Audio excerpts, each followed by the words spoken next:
yes. Now, before I get into this, there will be a live stream later today, 1 p.m. EST or 6 p.m. GMT, for another episode of The Huang and the Whitelist with my pal Vex, where we make hours disappear with no prep work whatsoever as we ramble on about bugger all. It should be fun.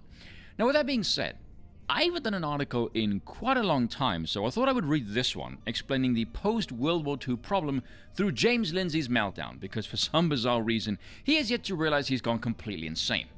Now that James Lindsay is reaching the final stages of his meltdown, and it's all over, but the low-energy internet slap fights with those he hasn't yet blocked, let's take a look at what the real political philosophies behind this argument are. Obviously, I disagree with them, but the purpose here isn't to debate, it is to explain what's actually going on. Because the term woke right is clear as mud, having been selected as an attack meme rather than to explain something. That's why it hasn't worked. Memes are for expressing ideas, not obfuscating them. Any meme you have to explain is a failure. But that doesn't mean there isn't an idea. James has an idea, and to understand what that idea is, we have to talk about history. We have to talk about what I call the post-war dream, as in the Pink Floydian sense. You see, after World War Part II, the post-intermission half, everyone on the winning side was horrified by the sheer devastation of the war, by the photos of skeletally thin starvation victims from the prison camps, by the mass graves, and by the sheer power and ferocity of the German war machine, which took on the world and very nearly won. Like a collective traumatic event scarring the psyche of entire generations, the West was so impacted that all of its desires and energies became immediately devoted to never letting this happen again. This is the root, goal, and purpose of the post-war dream. Western societies were going to reset the clock to year zero, erase every historical tradition in politics, and invent a new way of organizing all of humanity so that this would never happen again. What was his plan? Well, some people call it social liberalism as opposed to classical liberalism, but it's a complex and nebulous cloud containing many ideas. But the most common one, and the only one we need to focus on here, was the idea of the post-racial society. Now, since ethnic hostility had apparently led to some of the most horrific excesses of the Third Reich, racial harmony must be introduced at all costs, by force if necessary. No means or off limits, because the goal was the only goal that mattered in this new world, which was to prevent this from ever happening again. So they needed a plan, and the plan was to erase ethnic and tribal identity altogether. All nations were to be solely political and economic units associated with no particular race, tribe, or set of cultural customs. All loyalties larger than the immediate family, all tribal or cultural affiliations were to be replaced by loyalty to the state, which was to be solely a legal and economic entity with no particular racial or cultural character.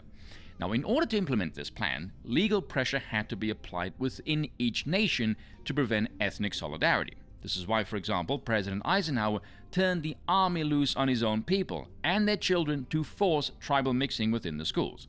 Schools, you see, are the primary means by which a state can instill its chosen set of values on the young, who have a less robust informational immune system and are less inclined to ask uncomfortable questions.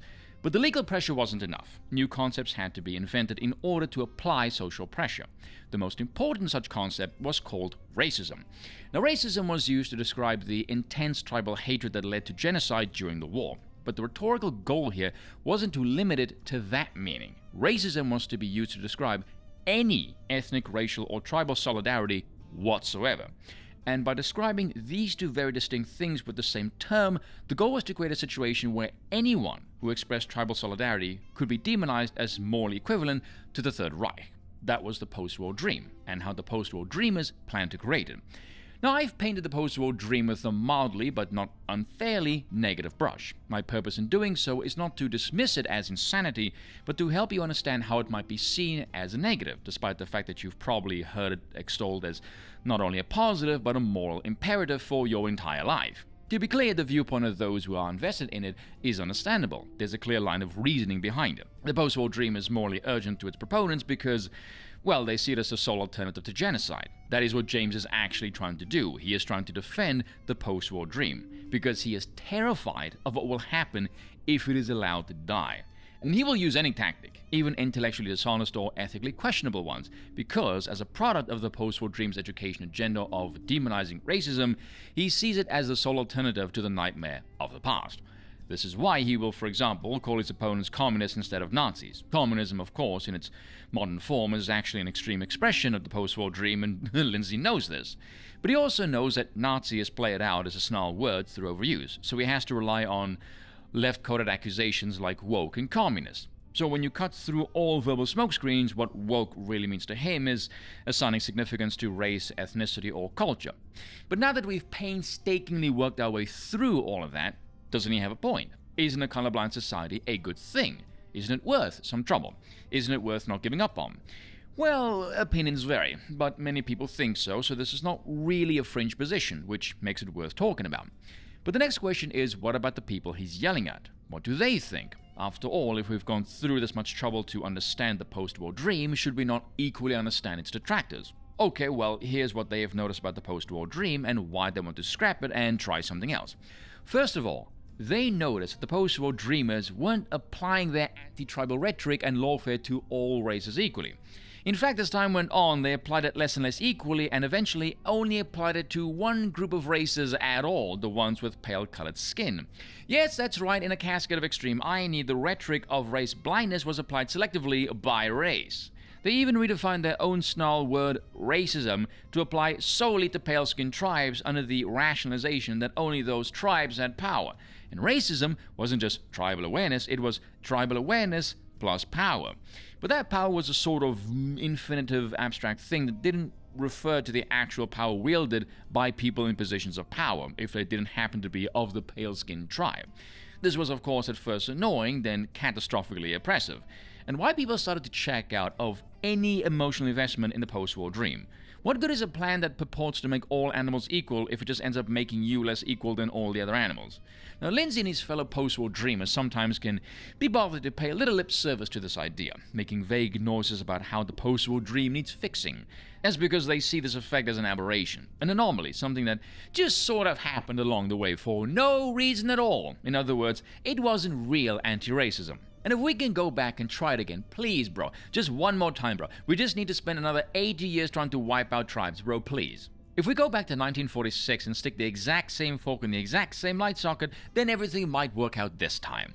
Well, see, here's why people aren't willing to play along anymore. See, they noticed something the post-war dreamers didn't, or pretended not to. The post-war dream was never motivated by altruism, moral outrage, or idealism. It was motivated by fear. The real motivation behind anti-racism is revealed if we look at how racism was redefined from tribalism to tribalism plus whiteness. See, nobody was actually horrified by the mere fact of ethnic genocide. Ethnic genocides are as old as humanity, and they continue to be carried out today. And the anti-racists, the very post-war dreamers, greet each new one with a disapproving mouth noise, a performative headshake, and a collective yawn. Why? Small dog syndrome. Ever wonder why Chihuahuas are such assholes? No one is afraid of them, so Chihuahua owners don't train and discipline them to remove aggressive behaviors. They just laugh and think it's cute, and then wonder why no one wants to visit their house. This is why non-whites are not being scolded about anti-racism, because the post-war dreamers aren't afraid that blacks or Indians will take over the world.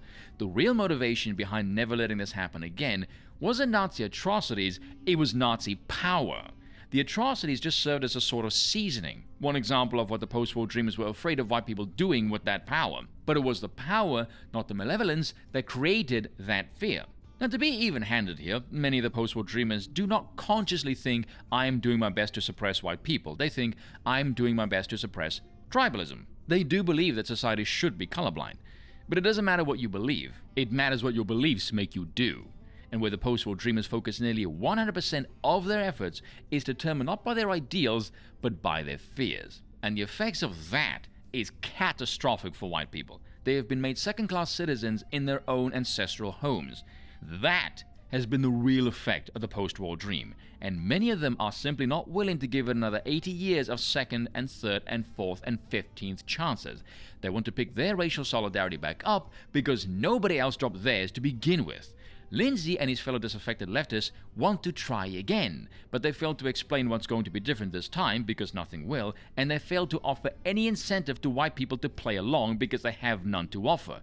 The post-war dream is doomed. The post-war dream was doomed from the start. The post-war dream could never have worked. How do we know this? Simple. The anti-racists couldn't even conquer their own racism.